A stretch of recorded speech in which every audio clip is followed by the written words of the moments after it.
पाकिस्तान ने अपना squad announce कर दिया है। बांग्लादेश के खिलाफ 3 वनडे इंटरनेशनल की सीरीज के लिए बाबर आजम ड्रॉप हैं, साइम अयूब ड्रॉप हैं। स्क्वाड आपके सामने मौजूद है। शहीन शाह अफरीदी आपके कप्तान बरकरार हैं।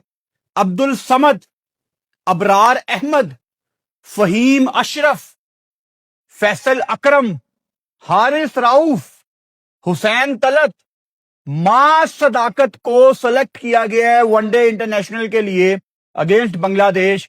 मोहम्मद रिजवान आपके मेन विकेट कीपर, इनके साथ Mohammad Wasim junior fast bowler, फिर मोहम्मद गाजी गौरी जो कि दूसरे विकेट कीपर हैं इस स्क्वाड के।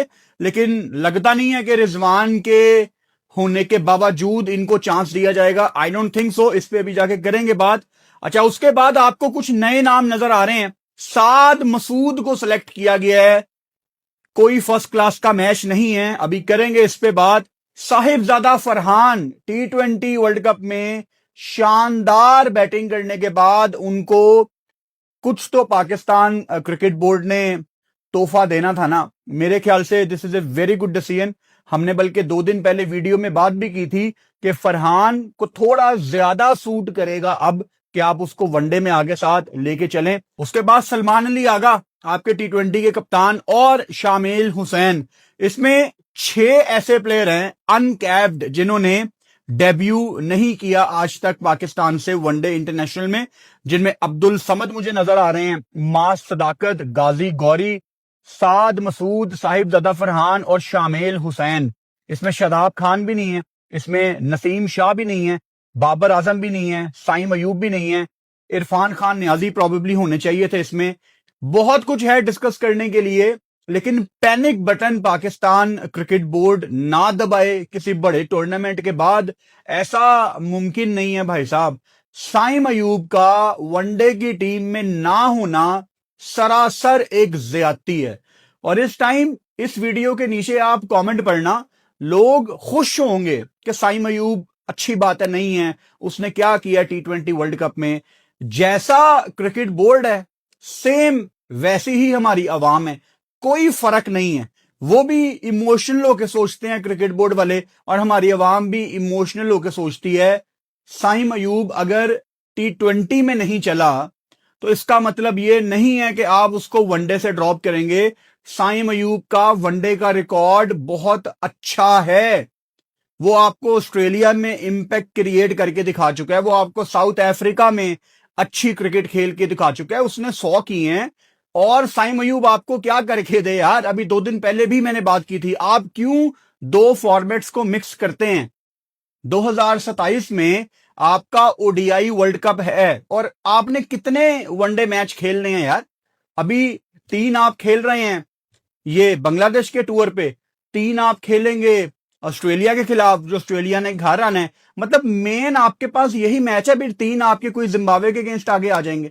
तो कितने मैच हैं आपके पास फिलहाल जो फौरन आपको इस साल में मिलने हैं? 8-9 मैच हैं, और उनमें भी आप अपनी वर्ल्ड कप वाली साइड को अगर क्रिकेट नहीं देंगे तो यार इसको मैं फिर पैनिक बटन ही कहूंगा जो आपने दबा दी है। इसके अलावा आपने बाबर आजम को भी स्क्वाड में रखा। अब बाबर आजम को मेरे ख्याल से वनडे के स्क्वाड में होना चाहिए, क्योंकि जो रूल साइम अयूब पे अप्लाई होता है वही बाबर आजम पे भी अप्लाई होता है।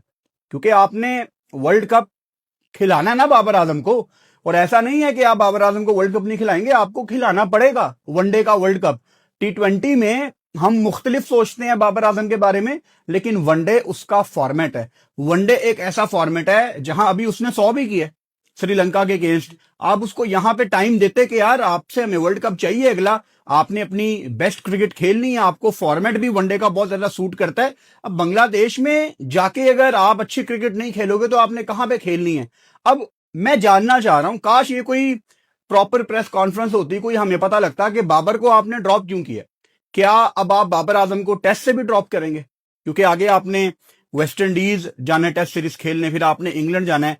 क्या आप बाबर आजम को वनडे में अब नहीं रखेंगे? मतलब गेम प्लान क्या है? क्या आपने बाबर को यह कह दिया है कि बाबर अब आपने अपनी फिटनेस पे काम करना है, आप टीम में वापस नहीं आएंगे?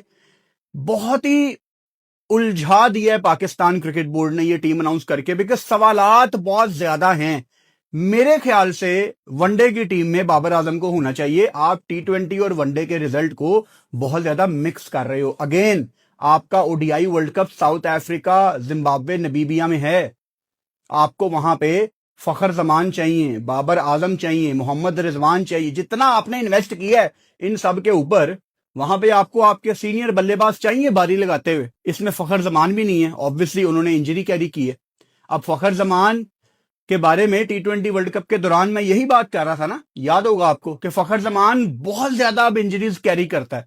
उसकी बॉडी अब उसका साथ उस तरह से नहीं देती, इसीलिए फखर जमान टेस्ट खेलते नहीं है। T20 से अब उनको रिटायरमेंट अनाउंस कर देनी चाहिए विद बाबर आजम, एंड वो फोकस करें सिर्फ ओडीआई फॉर्मेट पे। अपनी बॉडी का ख्याल रखें, अपनी बॉडी को रेडी करें, सिर्फ एक डायरेक्शन में सोचें कि हमने साउथ अफ्रीका में कैसे वर्ल्ड कप जीतना है। ये आपकी सोच होनी चाहिए। अच्छा, शहीन शाह अफरीदी आपके कप्तान रिटेन किए गए हैं। मेरी राय वही है शहीन शाह अफरीदी के बारे में जो आपने 2 दिन पहले भी मेरे मुंह से सुनी। जब शहीन को कप्तान बनाया तब भी मैंने यही बात कही। शहीन शाह अफरीदी वनडे में, T20 में, टेस्ट का तो खैर सवाल ही पैदा नहीं होता, किसी भी फॉर्मेट में शहीन शाह अफरीदी आपका कप्तान नहीं होना चाहिए। उसकी सिंपल वजह यह है, एक वर्कलोड, दूसरा उसकी इंजरीज, उसकी बॉडी जिस तरह इंजरीज कैरी करती है, तीसरा दिमाग नहीं है। जिस बॉलर को 2 छक्के पड़ जाएं तो तीसरा वो कॉम्प्लीमेंट्री खा जाता है। उसने क्या मुश्किल हालात में फैसले करने।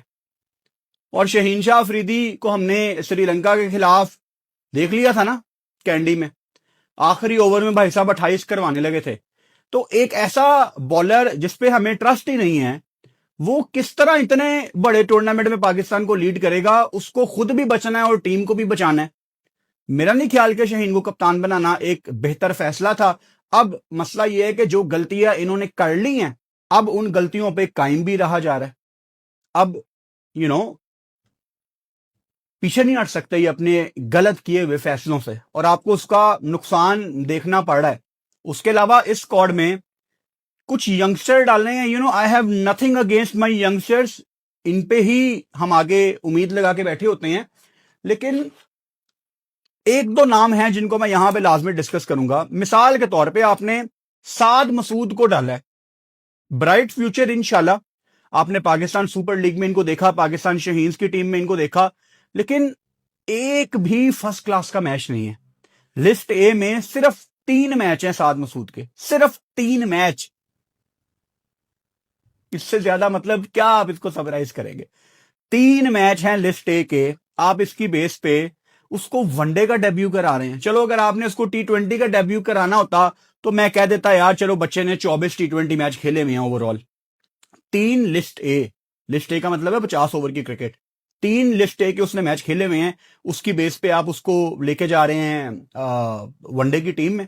अच्छा, इसमें आप लोग कह सकते हैं कि जी मास सदाकत भी तो यंगस्टर है ना। मास सदाकत ने फिर भी 25 फर्स्ट क्लास मैच खेले हुए हैं, एटलीस्ट वो फर्स्ट क्लास खेला हुआ है। और आपने उसका इंपैक्ट भी देखा कि उसने कितना इंपैक्ट क्रिएट किया, स्पेशली बड़े मौके पे अगेंस्ट इंडिया। तो प्रेशर वो हैंडल कर सकता है। आपने उसको पाकिस्तान सुपर लीग में भी देखा है, और लिस्ट ए में भी उसके 28 मैच हैं, थोड़ा बहुत एक्सपीरियंस है। फैसल अकरम को शुक्र है इन्होंने रिटेन किया है क्योंकि अच्छा बॉलर है। फैसल अकरम के साथ अगर एक और स्पिनर, क्योंकि बांग्लादेश में बहुत ज्यादा स्पिनर आप देखते हो, आई थिंक मेहरान मुमताज एक बहुत अच्छी चॉइस होता अगर आप उसको बांग्लादेश लेके जाते, क्योंकि इन बच्चों को आपने खिलाना है ना आगे पाकिस्तान से। और बांग्लादेश में कितनी मजे की कंडीशंस होती हैं यार स्पिनर्स के लिए। अगर बांग्लादेश में हम अपने बच्चों को नहीं चांस देंगे खुल के, स्पेशली स्पिनर्स को, and Mehran Mumtaz can bat as well, तो वो उस कैटेगरी में आता है जो नीचे से आपको रन भी करके दे सकता है। सो मैं इन बच्चों को क्रिटिसाइज नहीं करना चाह रहा, इनका बहुत ब्राइट फ्यूचर है। लेकिन एक चीज मुझे नजर आ रही है कि आपने इनमें से कुछ बच्चों को ना बहुत जल्दी पाकिस्तान टीम में डाल दिया है। इसमें हसन नवाज मुझे नजर नहीं आ रहे। अब हसन नवाज को क्या हमने नहीं बनाना? मतलब ये कैसे हो सकता है? हाउ इज दिस पॉसिबल कि आप एक बच्चे को जनरेशनल टैलेंट कहते हो? चलो यार, वो उससे गुनाह हो गया कि वो 3-4 मैचों में फेल हो गया, अब उसको किस चीज की आप सजा दे रहे हो हसन नवाज को? मतलब क्या करे हसन नवाज? अब वो इतना गंदा हो गया कि वो अब बांग्लादेश भी नहीं जाएगा, और जिन्होंने कोई फर्स्ट क्लास के मैच नहीं खेले हुए वो बांग्लादेश जा रहे हैं। इसमें आकिफ जावेद नहीं है। आकिफ जावेद ने न्यूजीलैंड में सबसे अच्छी बॉलिंग की थी। उसको आकिफ जावेद कोच ने कहा कि तेरा एक्शन हमने ठीक करना है, तेरी जंप हमने छोटी करनी है। उसको उसके बाद किसी ने बुलाया ही नहीं। फिर आपकी टीम वेस्ट इंडीज जाती है, वो बच्चा परेशान बैठा हुआ था कि यार मुझे तो इन्होंने कहा था तेरा बॉलिंग एक्शन ठीक करना है, अगली सीरीज में ना मुझे सेलेक्ट किया ना पीछे मेरा एक्शन ठीक किया।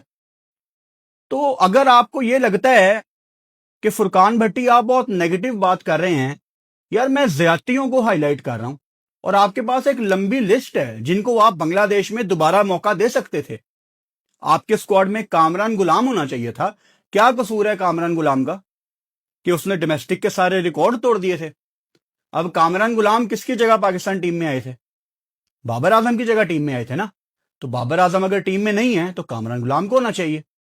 अब आपने इस वनडे सीरीज में एक अजीब सा अपना कॉम्बिनेशन बनाना है, एक अजीब सा कॉम्बिनेशन बनाना है, और आपकी जब कोई बड़ी सीरीज आएगी आपके सीनियर वापस आ जाएंगे और कहानी वहीं से शुरू होगी जहां से हमेशा शुरू होती है। We are not learning. Again, team में कौन क्यों आ रहा है और टीम से बाहर क्यों जा रहा है, इन दोनों सवालों का हमारे पास कोई जवाब नहीं है। अब इन्होंने अब्दुल समद को रख लिया है, अब ये इरफान खान न्याजी को भूल गए।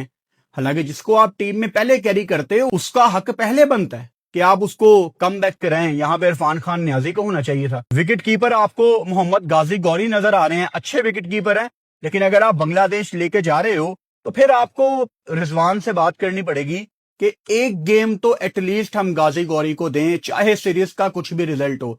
अदरवाइज पॉइंट नहीं है ना।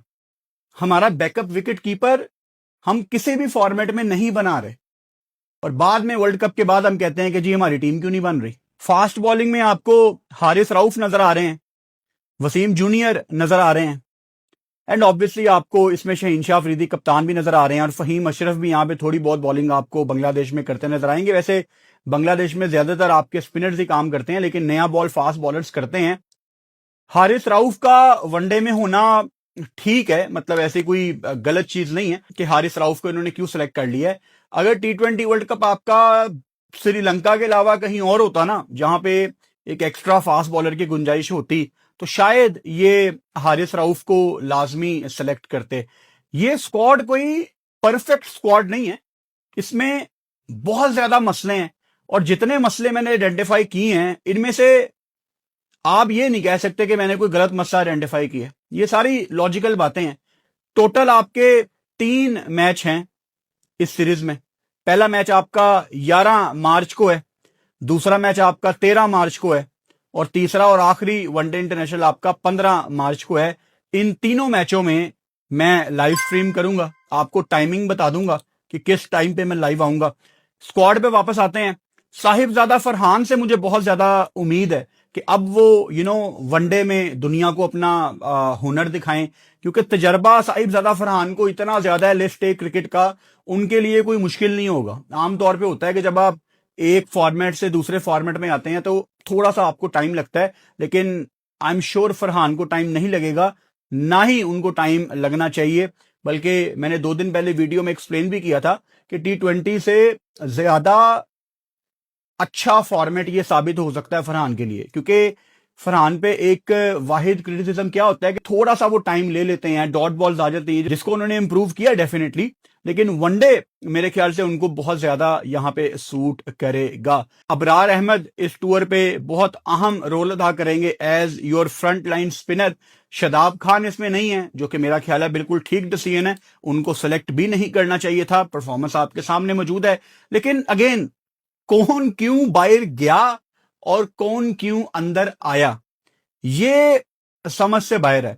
अब पाकिस्तान टीम के पहले वनडे मैच में थोड़े दिन हैं। पाकिस्तान ने 8 मार्च को बांग्लादेश जाना है। अब क्या पाकिस्तान ने 2-3 दिन का कोई कैंप लगाना है? ऐसी कोई खबर फिलहाल पाकिस्तान क्रिकेट बोर्ड ने हम तक नहीं पहुंचाई, लेकिन 2-3 दिन का कैंप लगना चाहिए। ऑन द अदर साइड खबरें आ रही हैं कि पाकिस्तान के सीनियर प्लेयर्स खुश नहीं हैं माइक हसन से।